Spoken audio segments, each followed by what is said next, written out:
Hi everyone. It's been ages since I jumped online and did one of these videos or any video at all. So, surprise. um, I'm jumping on the occasion, as you can see from the title, of the death of the Queen and the accession to the throne of a new king. So the title is "The Queen is Dead, Long Live the King." And I just want to ruminate on this a little bit and just do a little bit of reading.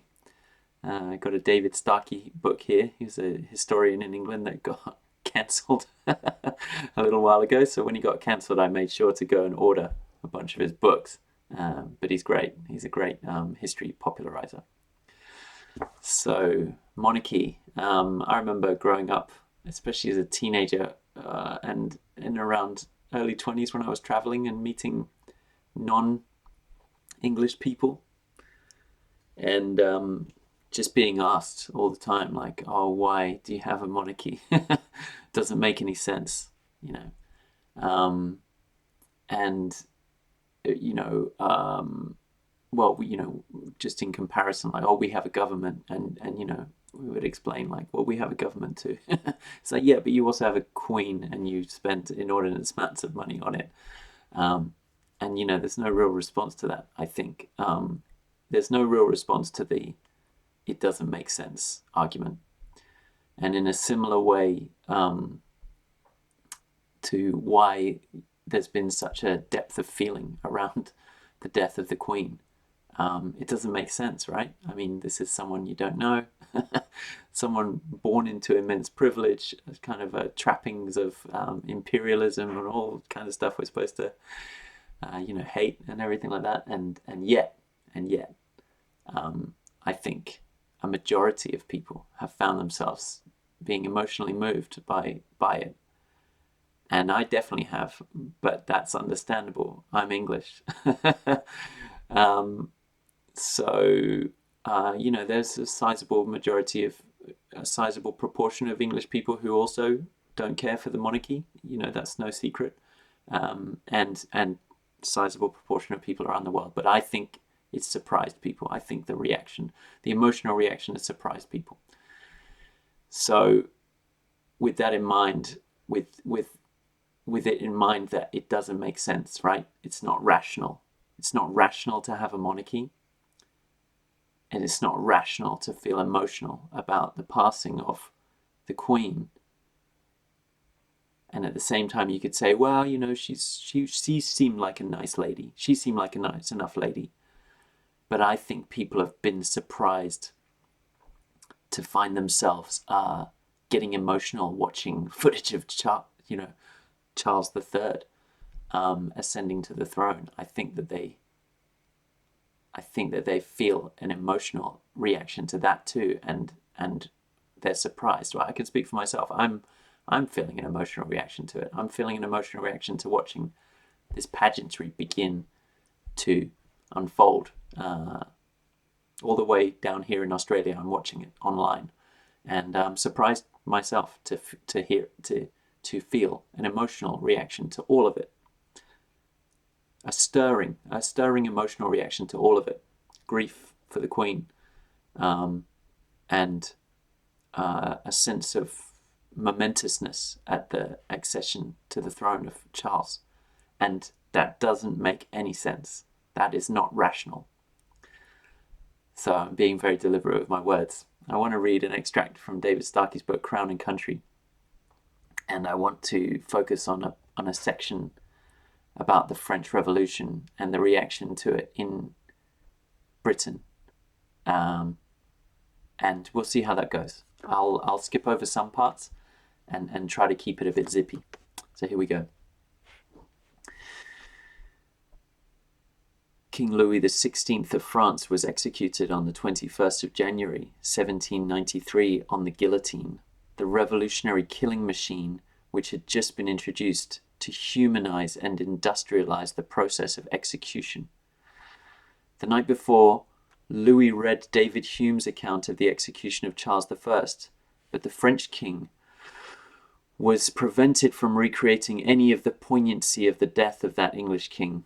Instead, in his execution, everything was done to rob Louis of his dignity, both as a king and a human being. He was condemned as a mere errant citizen, Louis Capet. They gave him that name, right? Louis Capet, his original name, I guess. His hair was roughly cropped on the scaffold, and he was ignominiously strapped to the movable plank before having his head and neck thrust into the guides for the 12-inch, heavily weighted blade. Once severed, the bleeding head was held up to the mob before being thrown between the legs of the body, which was then buried 10 feet deep in quicklime. Not since the St. Bartholomew Day massacre had a foreign event provoked such horror in England. Audiences demanded that the curtain be brought down in theatres and performances abandoned. The whole House of Commons wore mourning dress, and crowds surrounded George III's coach, crying, "War with France." In the event, the French Republic took the initiative by declaring war on Britain on 1st of February. Nothing would be the same again. The war, with only brief respites of short-lived peace, was to last 18 years. It cost more in men and money than any before, and it rewrote the rules of politics. Henceforth, monarchies would be measured by their ability to respond to the new post-revolutionary world.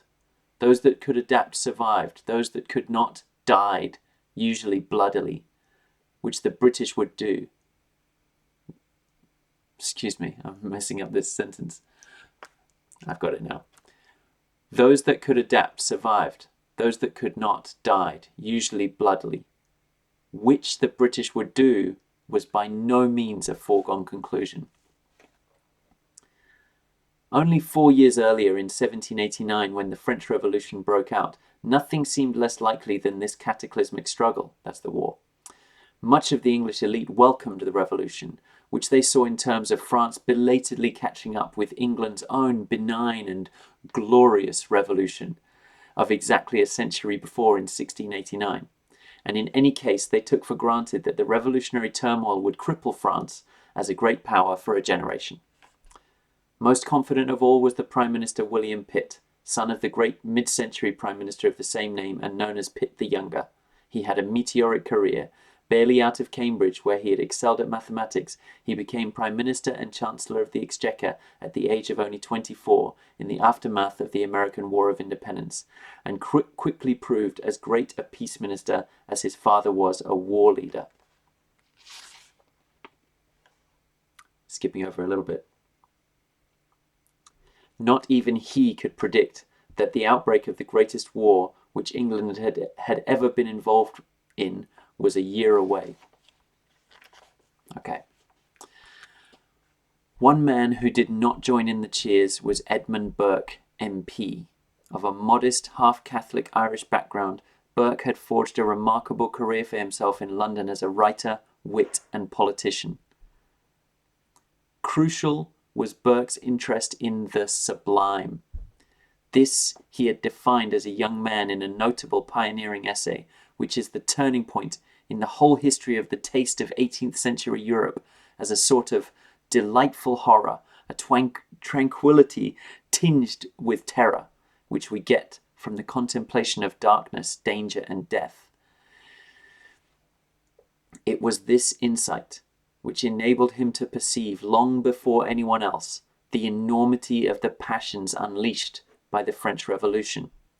In doing so, it turned him from a mere politician into a prophet, whose words echo down the generations. Burke published his Reflections on the Revolution in France in 1790. The revolution, though he had already called it the most astonishing thing that has happened in the world, was then barely a year old. Absolutism and feudalism had been abolished. Basically royal nobility, stuff like that, gone. Church property confiscated. The Bastille, that was the prison, if I'm not mistaken, political prison, had fallen. The new constitution and the Declaration of the Rights of Man had been promulgated, and the king and queen marched from Versailles to Paris So Versailles, like their palace, taken to the city, taken to the capital, marched off. But the terror, capital T, terror, the abolition of the monarchy and the execution of the king, the revolutionary wars that convulsed Europe for more than a decade and a half and led to the deaths of millions, still lay in the future. Burke, however, prophesied them all. Burke did so because he correctly identified from the beginning that the operating principle of the revolution was inhuman, abstract reason, which thought that it could and should remodel politics, society, and humanity itself from scratch. This levelling reason saw history, habit, and tradition as mere obstacles to progress that, like any human opposition, were to be destroyed in the joyous, all-consuming bonfire of the vanities, the year one of human history. For Burke, on the other hand, history and tradition were the foundation of civilization and habit, the things that made us human. From time to time they might need reform, but reform should preserve, not destroy their essence. Monarchy, as the supreme embodiment of history and tradition, thus became a test case. Was it the key obstacle to the new world, as the French quickly came to see? Or was it the guarantor of Or was it the guarantor of stability and freedom, as the British had decided, on Burke's reading, in 1689, and would again, Burke predicted, once more? Yet again, Burke was to be proved right. When he wrote the Reflections in 1790, his was a voice crying in the wilderness. But over the next few years, public opinion swung increasingly strongly in his direction.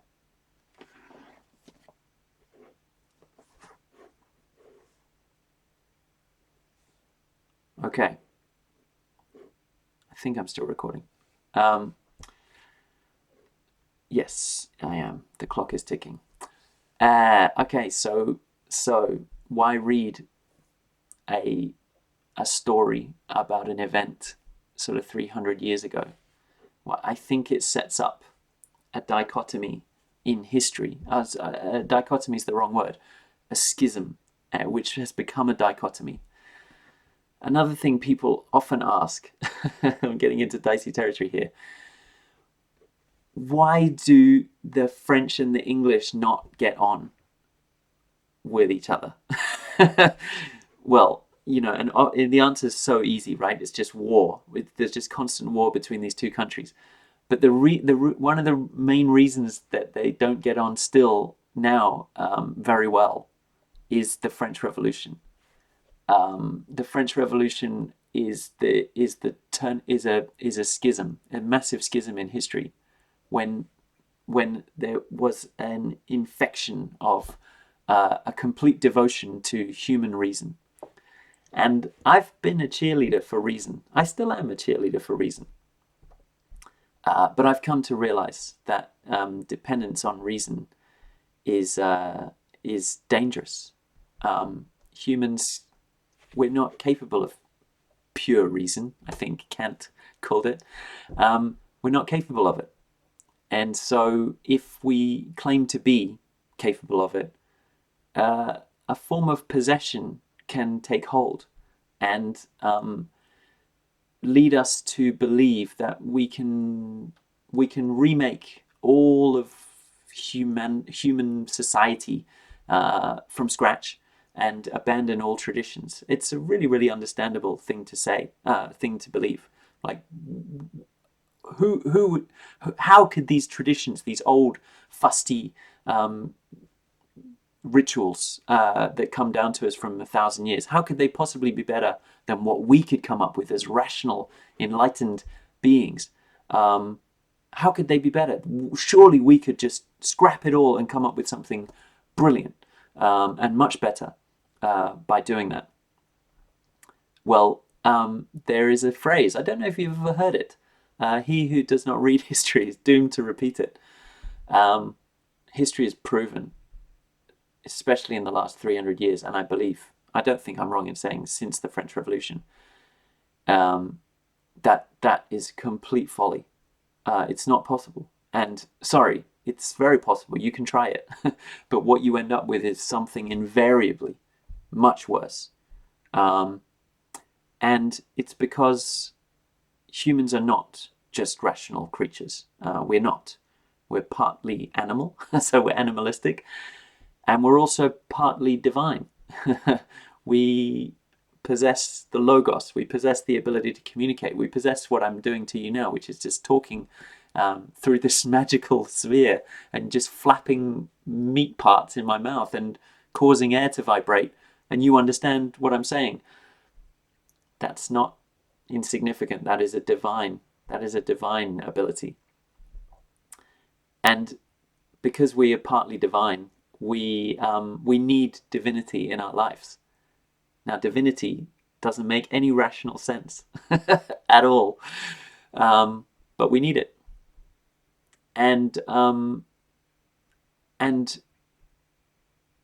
people who from the sort of primordial miasma formed civilization out of it, a grand civilizational experiment which often went terribly awry, but eventually formed nations which approximately worked functionally.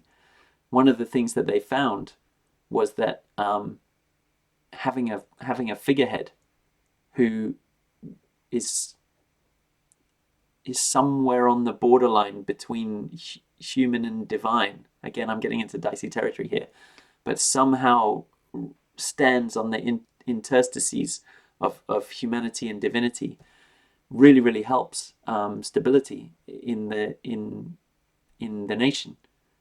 Now, can that go wrong? Yes. There's another phrase that you might have heard from the Bible: render unto Caesar what is Caesar's and render unto God what is God's. You shouldn't actually have a divine king or queen, but you should have a king and queen, especially if their lineage can be traced back to the origins of your nation. If you have that, it exercises an incredibly stabilizing force, or it can do in its ideal form. What the French did was abolish all of that. And here's another phrase you might have heard. I'm being so patronizing, I apologize. Once man stops believing in God, he doesn't believe in nothing, he believes in anything. And so once you remove the divine from people's life, and once you remove religion, as the French did, they abolished the church. What stepped in, and they abolished the monarchy, what stepped in was the church of reason. That became their religion. And they tried to remake everything in its image. We can talk more about what they did. And they removed the monarchy. And what stepped in were powers that were completely tyrannical. And not, okay, kings can be tyrants. Yes, they can. But they don't last long, the tyrannical ones. They tend to get deposed and, bumped off, and things kind of cycle on. But a human, a mere human, I sound terrible, right? But a mere human with no lineage behind them, no tradition whatsoever, them taking over can be just as bad as a monarch, and in many cases through recent history has proven to be much worse. And that's what happened after the French Revolution, or during the French Revolution. The terror is given a capital T for a reason, is it rivals anything. It rivals the communist terror, the Stalinist terror, whatever you want to put it against. The death toll is astonishing. Bloody, disgusting conflict in that country. So, as the book says, the British chose a different way, a kind of middle ground. I hate the reflection thing.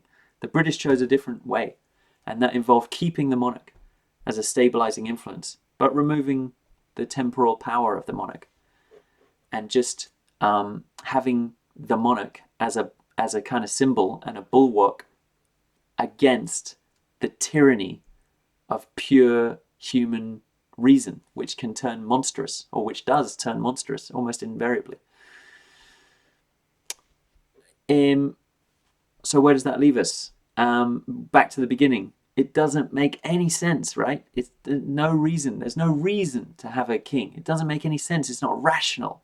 It's like, yes, it is not rational. It is not rational. That's because being completely, purely rational is really, really dangerous.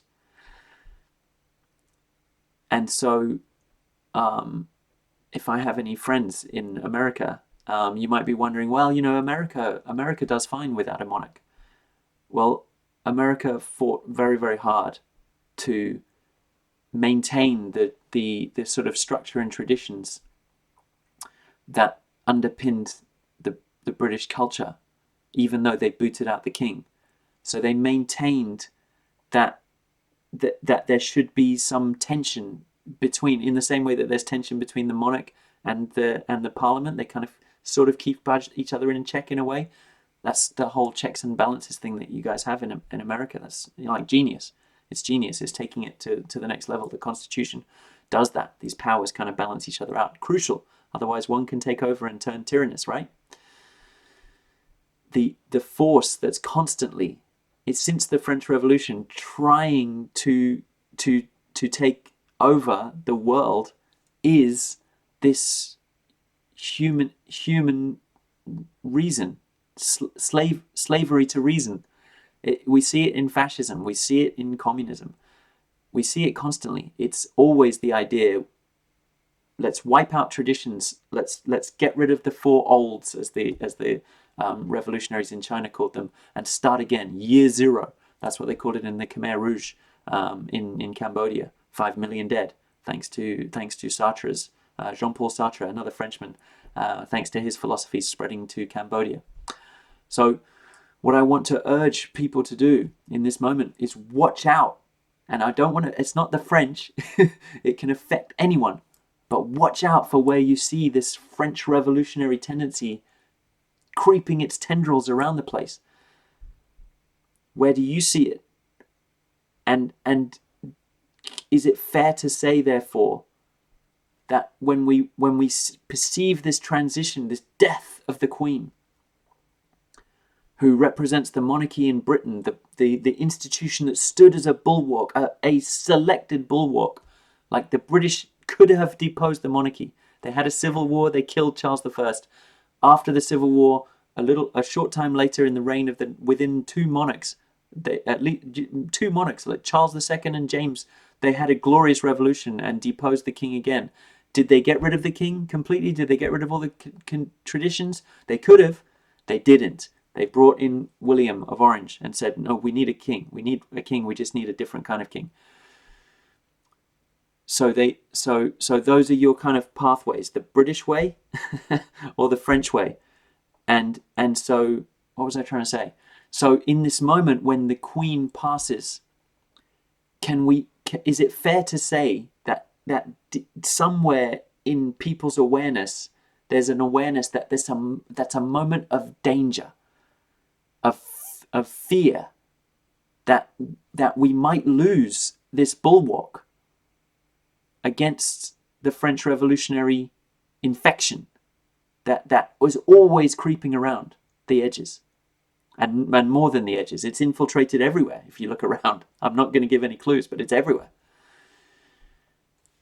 And therefore, that would be understandable why there would be an emotional reaction to the Queen's death, and why you might be surprised about that. Why is there a deep emotional reaction? Why do you have a deep emotional reaction to it? And then you're even more surprised, or I am. I'll speak for myself. I'm surprised to find myself emotional about the accession to the throne of Charles III. That the metaphysical change happened.